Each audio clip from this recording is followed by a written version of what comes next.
we're back in the midst of this pandemic season and a wild college football Saturday, to say the least. Where do you start even, Marshall, with whether it's Indiana, Penn State, even Middle Tennessee, Rice with the quadruple? Where do you even start with this weekend, honestly? Yeah, I mean, and not even just in terms of college football. Like, obviously, we're going to focus here on college football, but like you saw the end of the World Series, like all the sports world is kind of going crazy right now, in my opinion. Yeah, 2020 is like saying just 2020, folks. It's become a cliche, but it's kind of been a coverall in the world of sports. It's pretty insane. Nutty, dude. Nutty. Which Where brings us do you to want to start first? our next point. My bad, Marshall, but brings us to our first point. The independence. So the golden age of independent football. If we have if our listener base is even old enough to remember, probably not.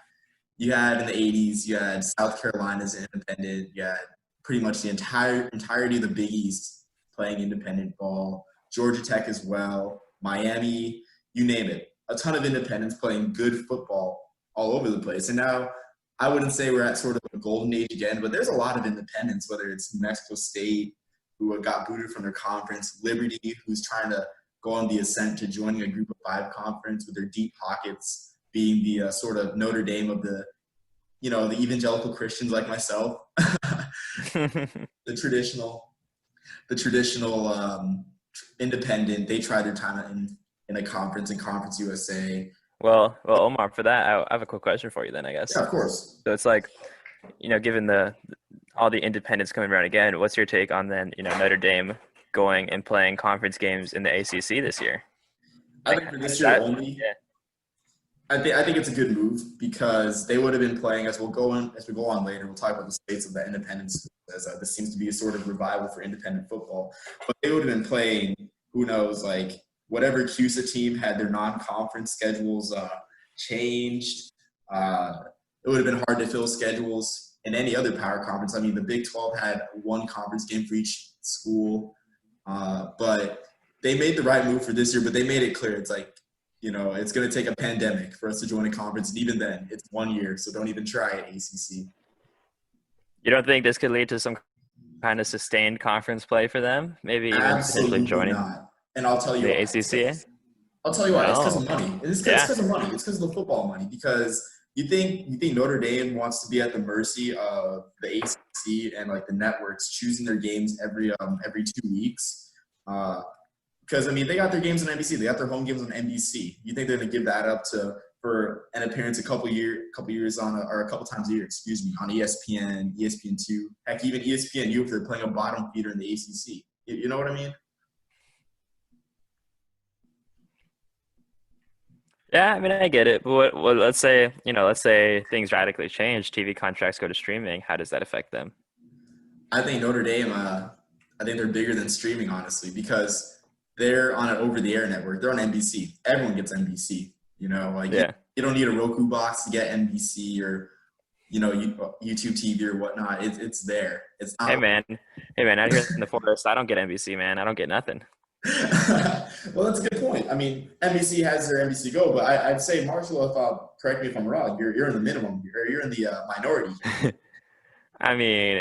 Some would argue that. Some would argue that the minimum, being where I am, only watches sports on crackstreams.com. Hey, we'll edit that later on to be watch the streams on Redacted. We'll edit that. But in carrying on this point, this year, it's kind of funny with the pandemic, how this year's sort of been a golden age, a short one, even though it might be a short golden age for the independents. So I'll start off with Army, my school, of course, going 6-1. We just regained our ranking in the coaches poll. We were ranked early on in the year when only 80 or so teams were playing college football. A loss to Cincinnati, who we'll talk about later on, pushed us out. But we're going 6-1, and looking at the schedule, we have Georgia Southern, Tulane, Air Force, and Navy. So we got those 4 games. You look at it game by game. Tulane, Tulane is probably one of the most inconsistent teams in the country. You never know what you're going to get. One half, they'll be blowing the brakes off of Navy on ABC, and then the next half, they blow a 24-point lead. Next week, they'll have Southern Miss. They'll drop 66 on Southern Miss with their zone read offense. The next week, they'll look horrible in American Conference play. But a mixed bag there. Georgia Southern, on the other hand, they play great defense, but they can't really seem to score that much points. So that's a winnable game for Army, and Army's calling card is their offense, especially if they're playing another option offense. Like, shouldn't be too hard for the Army defense to play there. So we're looking at 8 wins there. And then the academy games. And last night I was watching the Air Force San Jose State game, and that offense, it just looked lethargic against San Jose State. They only scored 6 points, only had 206 rushing yards on 49 carries and lost 17-6 to the Spartans, who are on the come up, I will say. But, that's not typically a game you see Air Force losing. And then Navy, you don't know which Navy you're going to get each week. That's not to diss our arch rivals, but they just can't seem to run the option offense that they've done in the past. You can see them hurting from the loss of Malcolm Perry this year. So, looking at it, you can potentially have a 10-win Army team, even though 3 of those wins came against FCS schools, and that's a product of the pandemic. But 10-1 with an appearance in the Independence Bowl against a Pac-12 school, that's a really good year for any school, honestly. I want to get your thoughts on Army, Marshall. Yeah, I completely agree. I think it's crazy, too, that it's only the first week you're showing back up in the coaches poll, especially given the fact that some teams are ranked above you haven't even played a single game. They're already off to this stellar start, and you get teams. And this also kind of, not to say that we're shifting topics right now, but, in terms of what we might talk about later with Cincinnati and some of the top, group of 5 teams, Ohio State ranked above them. And it's like, they haven't played a single game. It's like, what's up with that, man? I hate that these kind of teams are getting disrespected just based on almost a brand name alone. Yeah, I totally agree. I think college football is at its best this year when you had only 80 teams or so playing. So you knew it was playing. After week 1, they kicked all those teams off the 8 people. That's how you got Louisiana Lafayette, or as the Cajuns down there want to be called, simply the University of Louisiana, getting ranked after their big win against Iowa State, and other teams making appearances too, whether it be Marshall as well, beating App State. But we'll talk a little bit when it comes to UMass on this podcast. But I think the thing that makes people shy away is we've had some quality wins. We beat UTSA, I think they've been the most competitive team against BYU, as we'll talk about later on. Only lost to the Cougars by 7, but we beat them by 12 on the road with our 6th-string quarterback. It's pretty amazing how that happened. But, and then you have that game, and of course we beat Middle Tennessee, who hasn't had a great year. Louisiana Monroe, who probably has one of the worst punters in FBS. After, I don't know if anyone saw his, if our listeners saw his highlight tape, quote unquote, against Liberty, where he had a punt blocked, a punt return for a touchdown, and a fumbled snap in the end zone that got recovered for a touchdown. That's absolutely, it's just absolute insanity. Horrible day for any punter. But we beat them as well. And of course, our 3 FCS schools, and the one loss against Cincinnati at Nippert Stadium. So I think the one thing that gets us is you have to, I guess, kind of take a roundabout way at looking at our resume. But with our only loss being to Cincinnati, and we got some weak wins, but making a mistake. The Black Knights are playing ball as an independent, and it's just great to see, to say the least.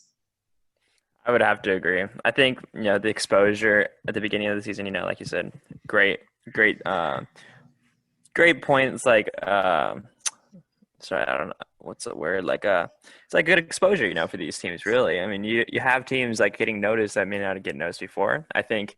It's almost kind of highlights the dichotomy between the respect and the disrespect that group of 5 teams get again.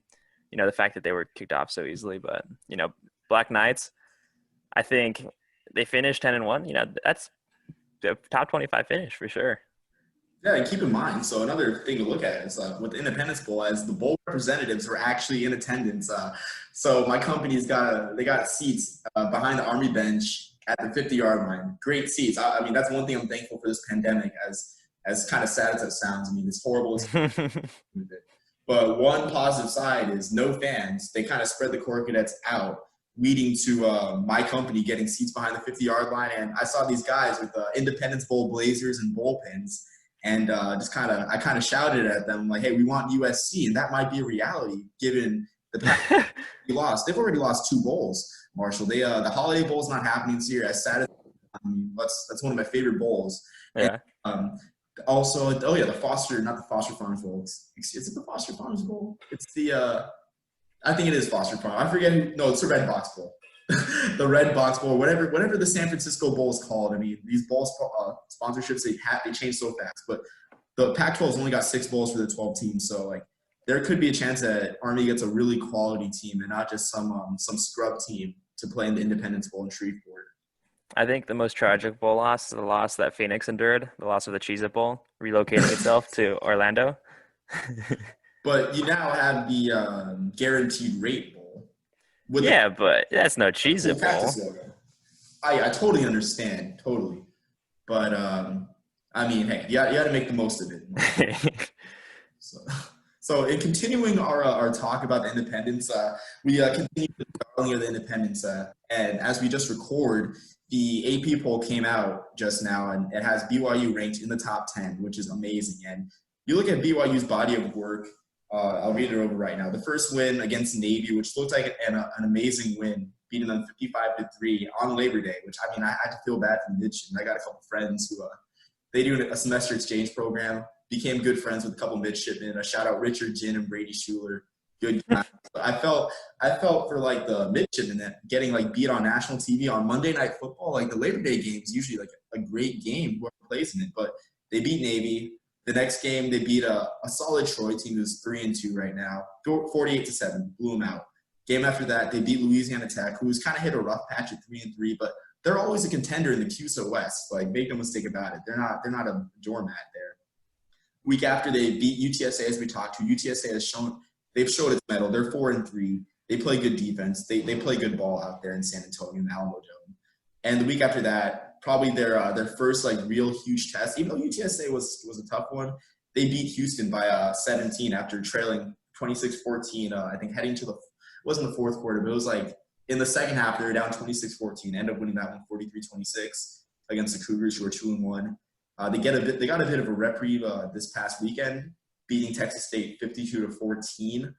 Texas State's 1-6, but they also almost beat Boston College on the road. So, and they also almost beat SMU. They lost to SMU by 1 score. But their remaining schedule looks like this, Marshall. They got Western Kentucky at 1-5.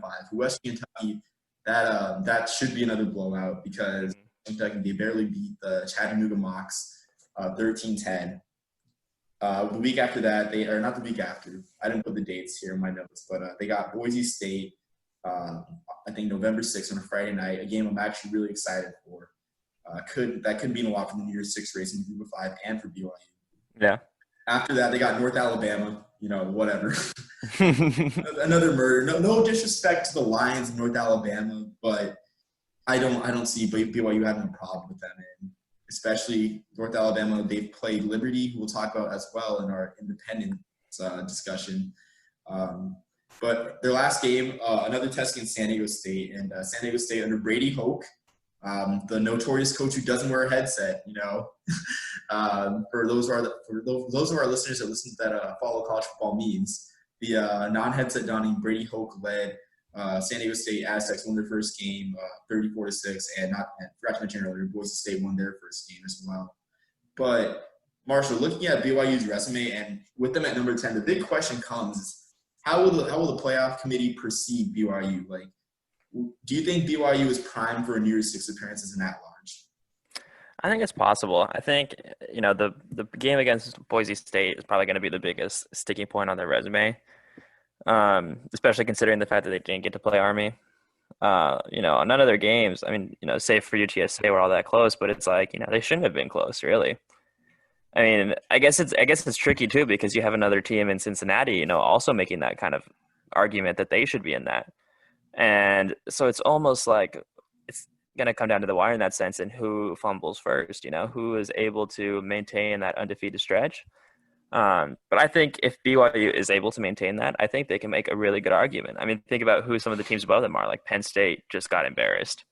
I mean, okay, not embarrassed, but yeah. the way they lost is like, it's like you don't want to lose in that way. Yeah, exactly. And you have a few teams above them that I think could potentially be primed to lose. I mean, look at Oklahoma State, like the strongest team in the Big 12. Like that's their best case to get into the playoff, and they were taken down to the wire really by Iowa State. Like, and honestly, Oklahoma State wasn't looking, super hot offensively that whole game. It's like all the teams above them, there's definitely like flaws. And I think if BYU especially is able to maintain, some composure down the line, which they should be able to. Given a few more losses on the feed, and then especially considering the fact you have Georgia right now. Georgia's a one loss. I think there's a Ohio State who hasn't played a game, and I think there's another one loss team ranked ahead of them, one or two at least. These teams, if it comes down to it, with weak schedules, a few losses up there, I think it's definitely possible. Yeah, and the thing I'd say about that is you bring up Georgia. Georgia already lost to Bama. Yeah. Cross divisionally, so they're probably going to have to play Bama again in the title game. I don't know if they can beat them. So that's a 2-loss SEC team. That takes away the threat of having a 2-1 loss a 1-loss SEC team and then an undefeated SEC team right there. Exactly. It's away that. The Big Ten, that's still a mystery. I'm gonna have to see more of Michigan despite the strong win against Minnesota to even make a judgment on the Wolverines to see if they can make it as the fourth team as well. So there's another way out for them. I guess we're talking the playoff, but all BYU has to do realistically is make the top 12. So yeah, man. And looking at this again, it's like, I guess definitely. I was thinking of, especially in terms of playoff, but in terms of New Year's Six, 100,000%. Yeah. I think so. My fear is looking at BYU is that the committee will see who they play and play the strength of schedule game despite their their margin of victory and put them at somewhere like 20. Like it's happened before where a team gets grossly underestimated in the AP poll or AP or coaches poll compared to the playoff. Like that dissonance always happens every single year with at least one team, So that's my one thing that I'm kind of seeing in the situation. Yeah. Yeah. And I just pulled up the new rankings again here. And it's so we have Cincinnati, I guess, discussing between Cincinnati and BYU, right? Yeah. So for Cincinnati, they're right now sitting at 7. Oklahoma State above them. Georgia 1 loss above them. Ohio State. Oh, I guess they've played 1 game now. That's my mistake. I think Oklahoma State could has a shot at losing. Georgia's a shot at losing again. Puts at least Cincinnati to that kind of 5th spot really, and then BYU. 3 teams sitting above them right now with 1 loss. You have Florida A&M, and that same Georgia team. It's really they should probably be 3 spots higher. Throw them to an 8. That's some good rankings right there going into the final stretch. That's some competitive ball right there for those. Yeah, I think we'll have to wait till we're just kind of ballparking here. We'll have to wait till the first playoff committee ratings come, and then we can resume this argument. But yeah, I guess it is pure speculation, of course, and I'm definitely biased towards over ranking the group of 5 teams. So yeah, you sound like someone who wants to write for Forgotten Five. Shameless plug there. But I guess we can segue now to our independent, the Liberty Flames, and who would have thought that late October, pre-pandemic and everything, we'd be talking about Liberty Flames being one of the good stories of college football. And I know, trust me, I know about the controversy of Jerry Falwell and the leadership of that university. And trust me, it brings sadness to my heart that that's how Christianity is being represented in America. It hurts me, But all politics and social issues aside, looking at Liberty's resume. So they're a bit different because they don't really have the glamour of BYU. BYU after all won the 1984 national title. A perennial competitive team. Sure. Schedules look like this. West Kentucky first game, which actually they had they were plus, I think, at least plus 400 odds wise heading to that game, which looks like an absolute flaw now. As West Kentucky's 1-5, but they won that game by 1 score, 30-24. They beat FIU, an absolutely awful FIU team who lost to Jacksonville State on Friday, 36-34. They beat them 36-34. That is. Week after, they beat North Alabama, but in that one they looked a bit sluggish. The game was 14-0 midway through the third. They beat the Lions 28-7. Week after, they beat Louisiana Monroe in that the punter game as we were talking about after.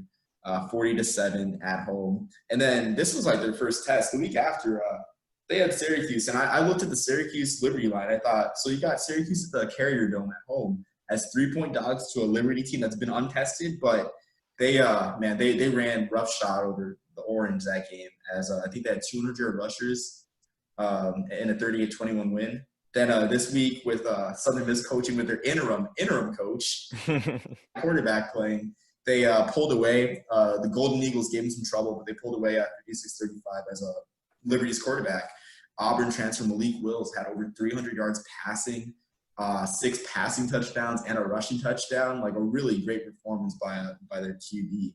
But this Liberty team, I mean, I think the Cuse game awakened a lot of people. Like, hey, this team, they're not just a team like padding their record. Even though Syracuse is 1-5, Syracuse played really well against Clemson this past week. Mm-hmm. Like you don't know, and they also beat Georgia Tech. And Georgia Tech, I know the 73-7 game, but Georgia Tech beat Florida State. Like I feel like we're just circling around the ACC, like who beat who, circle. But even then, like Syracuse isn't a horrible team, even though they're 1-5. Like, and you look at Liberty's body of work that comes to follow. They have Virginia Tech. They got a huge bye week this week, preparing for Virginia Tech on the road. A 4-2 Virginia Tech team that just lost to or is knocked out of the polls. Western Carolina, FCS school, whatever. NC State also got knocked out of the polls in the ACC, but at 4-2. Then Black Friday, you got UMass at home, and we'll talk a little bit about the Minuteman after in a bit of curiosity. But and then to finish off, this is a really fascinating game for me, Marshall. In fact, in the Forgotten Five Discord, our head staffer, Nick Lewis, posed the questions like, how many of you guys actually think Coastal Carolina and Liberty come in under for their December 5th showdown? And that's a great question because Coastal's they're the darling of college football now. Like everyone loves the teal uniforms, just the whole vibe around that team. I mean, it's fun. Oh yeah. Playing for the first time ever.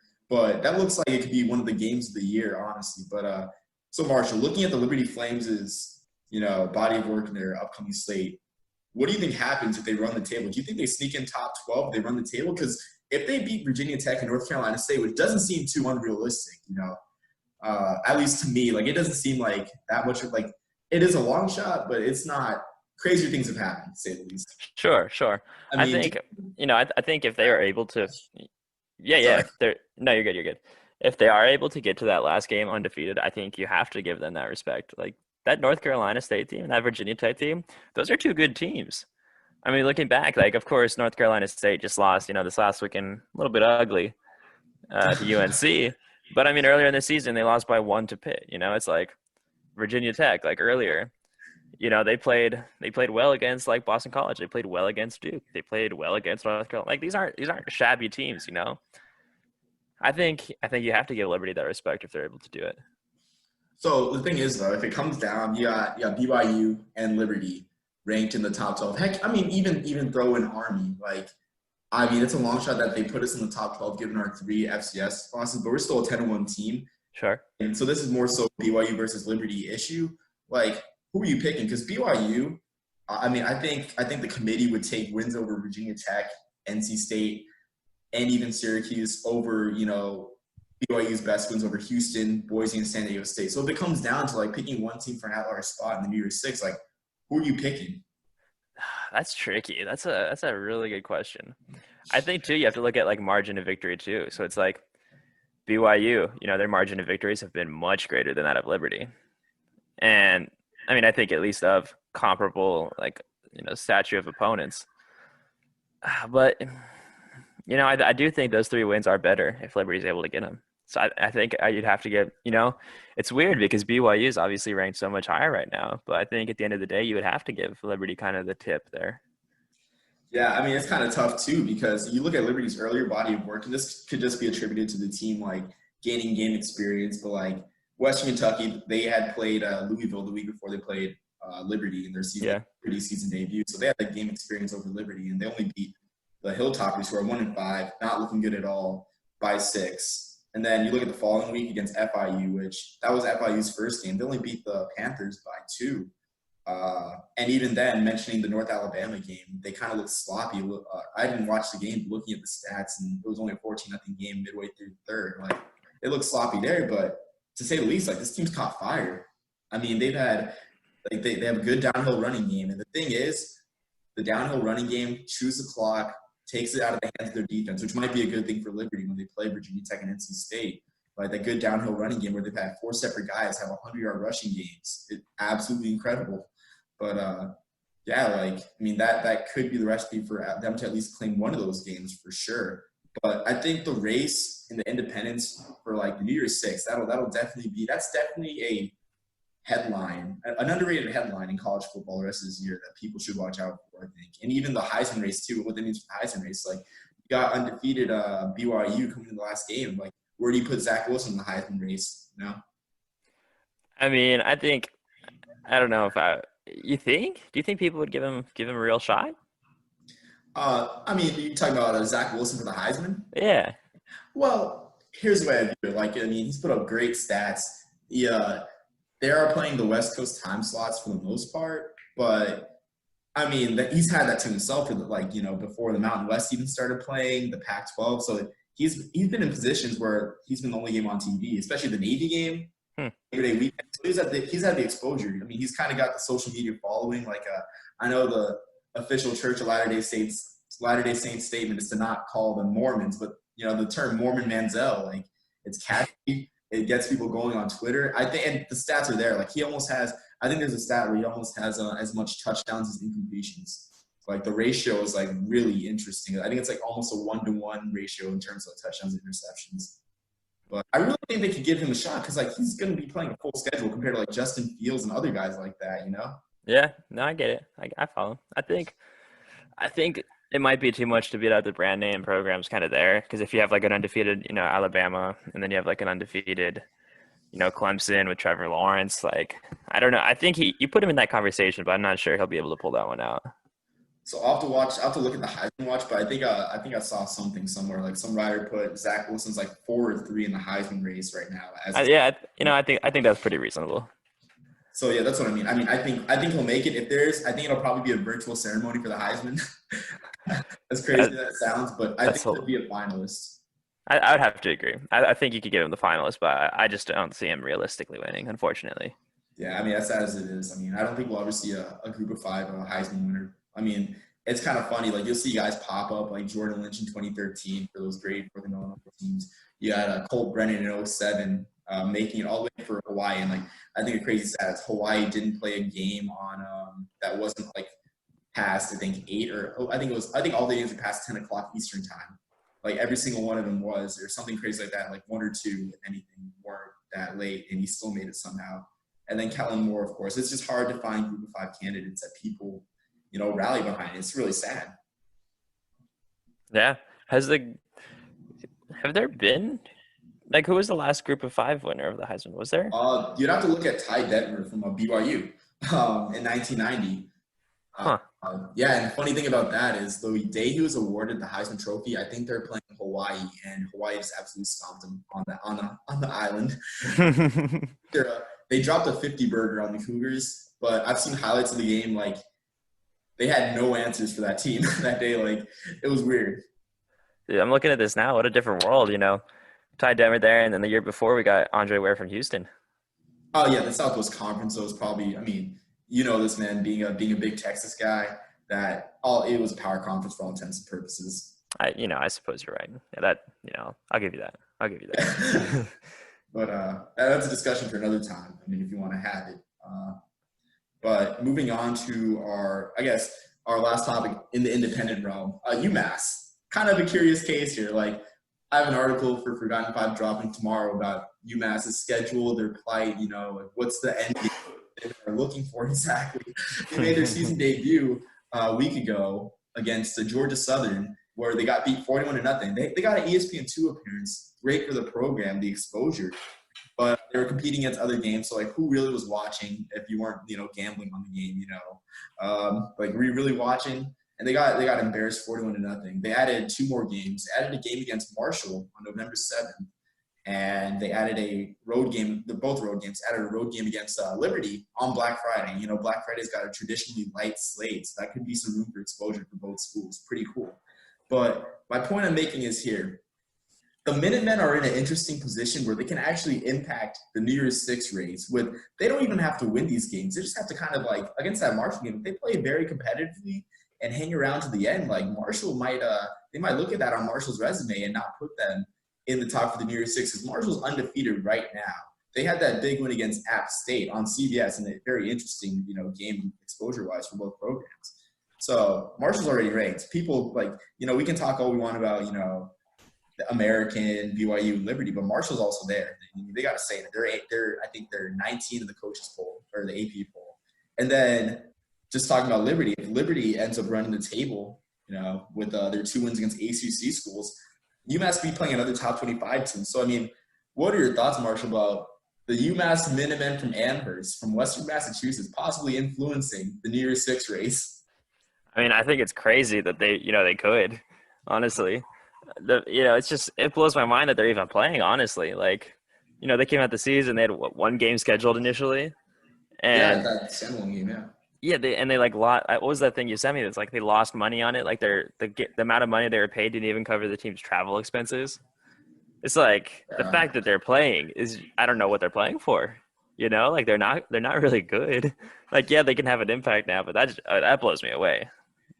Yeah, like I just think it's interesting. It's just crazy. Like I feel like they saw the window for the exposure for the program. And there's like looking at it, there's tons of teams like UMass can realistically add games on December 5th and December 12th because a ton of Conference USA teams, especially Rice, who like played their first game in that crazy game against Middle Tennessee yesterday. Like Rice had a bunch of non-conference games canceled or not canceled. Oh yeah, canceled, I guess. Yeah. And as well as them. Like I mean, UMass, excuse me, could hop on and get a couple other non-conference games because looking at it and doing the research for this article that's going to drop tomorrow, they say that it costs more to run a home game, as counterintuitive as it sounds, because you have to hire security staff, you got to hire like a bunch of other staff, and you have to also pay the people to make the travel. So if they get the right paycheck, the funny thing about the Liberty game is Liberty's got deep pockets. I mean, they paid. I looked in doing research for the article. They're paying Texas State $1.1 million. Like they're the ones handing out the paycheck games. What? Yeah, it is. I'll send you the link to that, Marshall. It's crazy because I'm telling you, like what I said about Liberty being the Notre Dame of Protestant Christianity, like it's 100% true. They got loaded pockets, and they have a great online or a huge online enrollment. Like I mean, money-wise, some of their facilities are better than Power 5 schools from what I've heard. That's absolutely insane. I had no idea. But yeah, like that's the perfect opportunity for UMass to take a paycheck game, but they chose to not charge any fees. And it's like, what are we doing, guys? Yeah, I mean, I guess, before my framework was, this struggling team with like no money, but now that they have the money, I'm like, I guess any bit of exposure is good exposure, so screw it. Yeah, I mean, like in the past, like a little brief history about UMass football and and at the FBS level, they've had their like times like where they've kind of, I guess I would say, shined at the national level or like played competitively, like that 2015 Toledo team that beat both Iowa State and Arkansas. That was in the talk for the New Year's Six for a while before they lost. Like UMass had them, they led them at the half in that game. I think it might have been by a couple of scores, but they certainly led them at the half in 2015. Then you have 2017 where they led, or 2016, my mistake, where they were very competitive against Florida. Only lost that one 24-7. And then in 2017, I still remember this to this day. I was watching the noon ABC game, and I see an in-game update for UMass Mississippi State, and the Minutemen are leading the Bulldogs 20-13 at the half. So I mean, Yeah. there is a chance for them to sort of be a blemish on someone's resume. Like I think it's pretty cool if you're UMass. I don't think that's what they had in mind, to be honest with you. But it'll be interesting to see where the boys from Amherst, Massachusetts, how they play a role this year. Maybe that can be a consolation for the beatings they take. Yeah, definitely would have to agree. So moving on to our last topic, I guess it's been a crescendo up to this point, but we had a huge win last night against SMU. Who, I mean, that was honestly, I thought game day should have gone to SMU, but that's another discussion for another time. I'm not surprised that game day just crapped on the group of five or them. Whatever. Like it happens. It always does. But Cincinnati's a huge win. They're undefeated. And if you look at Cincinnati right now, like they're going to run through their American schedule. I don't have it on hand, but it is the American, the ghost of the Big East, if you will. I have it pulled up here. I'll let you know. Okay. So, yeah. So next week we have them going, or Memphis coming to them. The week after we have Houston coming to them. Then you have Eastern Carolina coming to them. And then you have 3 straight road games to end it at UCF, at Temple, and at Tulsa. Okay, yeah, that's a pretty good slate, especially the Memphis game. That can be a resume building win, of course, in UCF as well. And the thing that Cincinnati has at Ohio State, the SEC. I mean, even though it probably wouldn't come down to them in an SEC team for the 4th spot, are like is a great non-conference win, and that comes in the form of Army. If Army wins 10-1, I mean, if Army wins out, it goes 10-1. Like Army could be that resume building win for a playoff for Cincinnati team on the edge of the playoff, or even come going into the playoffs. So Marshall, in your eyes, what needs to happen for Cincinnati to make the playoff, other than them winning out? Like, who do you think needs to lose? Like, what do you think needs to happen? I think, like you said, I think Army needs to win and SMU needs to continue to win just for their own resume's sake. And then moving forward, I think we're going to need Oklahoma State to lose. I think something's going to have to happen between, Ohio State and Notre Dame. I don't think if they finish, undefeated, I don't think you put Georgia above them because I think Georgia, like you said earlier, I think they might get that second loss again against Alabama. I think Oklahoma State, they're a good team, but I just don't know if they have. They're good defensively, but I just don't know if I can see them completely winning out. Let me pull up their schedule real quick here. They have they have a real tough one next week. A real tough one. You got the Longhorns coming to them. But the week after, they have two road games against tough opponents. They have Kansas State. They have Oklahoma. Those are two good teams. I think they could drop one of those pretty easily. It's just tough because then you're looking at Ohio State and Notre Dame, and it's like, do either of those teams lose?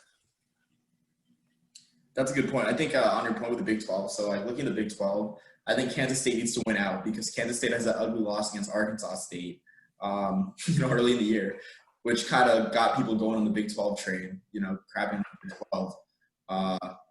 Also, I think in terms of that as well, so if you look at the ACC with how that's going to shake out, so Notre Dame's going to play Clemson. I forget when they're going to do, but they're going to play Clemson. That'll probably be a loss for Notre Dame. And Notre Dame it's in 2 weeks. In 2 weeks. Wow, how exciting. I'm actually hyped for that game. And then you have Notre Dame playing North Carolina on Black Friday. So you have the top three teams, like the top third of the ACC, or the top three teams in the ACC, like devouring each other. So you're going to have probably a 2-loss ACC team in the ACC title game. So that gives out hope of the ACC being a two-bid conference, I think, at least, unless Notre Dame – I don't know if Notre Dame can compete that well against Clemson. We'll just have It'll be interesting. So it's like let's assume that they lose against Clemson, right? Yeah. I don't know if a loss to Clemson is enough to put them out of the top four, So it's kind of, I think, going to have to come down to then that game against UNC on Black Friday. And then looking at Ohio State, it's like, they have actually three tough games on their schedule. They got Penn State, they got Indiana, and they got Michigan. Yeah. I mean, I think they'll probably be the more likely to clean up those games than I think Notre Dame is to clean up their games. So man, really, it's kind of coming down to almost Cincinnati versus Notre Dame, I think, for the last spot. So keep in mind, Notre Dame's eligible for the ACC title too. So, that's why I say you can have easily, no matter who wins North Carolina, Notre Dame, you can have the game's going to probably have 2 losses if Clemson wins out. So what do you think happens if, let's say, Clemson and Notre Dame go into the title, and then Clemson beats them again? So then you have 2-loss Notre Dame coming out of that. Do you think you can put them at 4? No, I don't think so. I just don't think you put a 2-loss team over an undefeated, group of 5 team that's showed merit, and has a strong non-conference win in this year. And also the American, honestly, I don't think they're lagging too behind the ACC in terms of ability-wise. Because you got SMU, you have UCF. UCF made light work of Georgia Tech. Early on in the season. And then who else do you have contending in there? Let's see, West. Yeah, Memphis too. Memphis isn't a bad team. They may have lost to SMU, but they're not a bad team by any stretch of the imagination. So yeah. I think just like them. If we're talking a team out in this year, whether it was Louisiana, which that was something that we've talked about before, where say Louisiana runs the table and Iowa State wins the Big 12. So what do we do about Louisiana? Obviously, if you have Louisiana and Notre Dame, they're going to make the choice for a 2-loss Notre Dame in that case over a Sun Belt school. Yeah. But this is the America we're talking about. The Power 6, baby. Power 6. Well, I bring this up. I want to bring this up. The Pac-12. So the Pac-12 only playing a 6-game slate. Do you think they put in a Pac-12 team? Dude, there's no. I don't think there's any. I don't think there's any way the Pac-12 gets in. Let's look at right now their highest. So they have, I guess, preseason ranked Oregon at 14.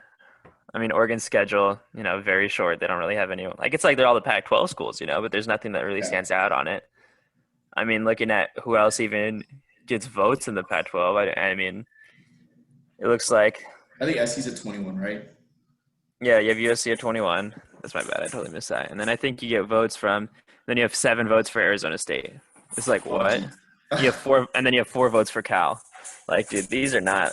People are not respecting these teams. USC. Let's see. They have ASU. They got U of A, Utah, Colorado, Washington State, and UCLA. Like again, it's like you can't make a playoff caliber resume off of 6 games and all of your opponents are unranked. Like they're good opponents. They're Power Five, but dude, there's no way. Especially if you get like a Cincinnati going in undefeated, you get BYU going undefeated.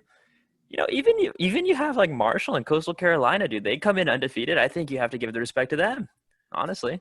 I think that's bold. Giving Coastal Carolina's non-conference win, or one of them, because they played multiple. One of their non-conference wins was against Kansas. We see Kansas playing this year. Hey, that's a Power Five win. It is, but it's Kansas, Mark. Les Miles or not.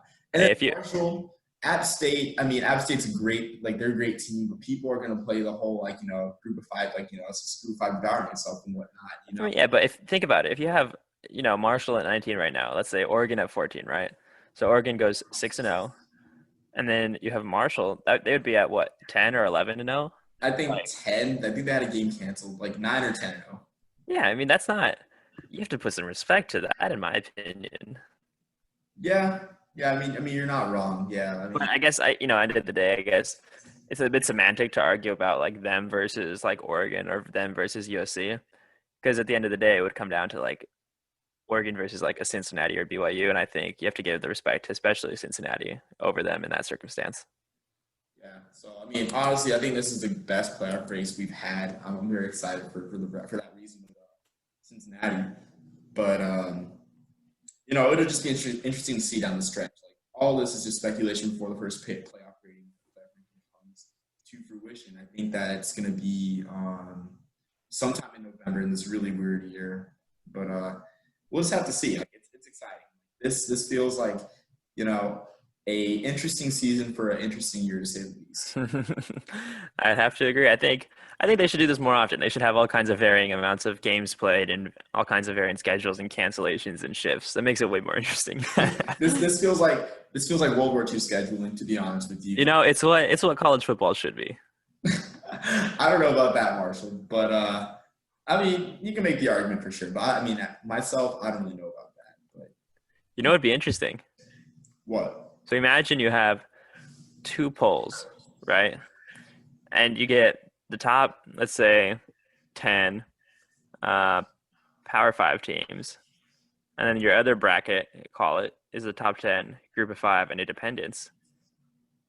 And you either have them play, 10v1 across bracket, or you could have each bracket play each other and the champion is crowned from between. I mean, see, that's an interesting take at playoff expansion. The one argument, of course, is the regular season. I'm a huge fan of the regular season too, and also the bowl model, newly branded as bowl season, I should say. In notable news this week, I can't believe that. But that's the one thing too. The heritage of bowls. It's like, dude, people don't want to mess with that, especially the Rose Bowl. I will die on my sword for the Rose Bowl. If anything happens to the Rose Bowl, I don't know if I could watch college football again.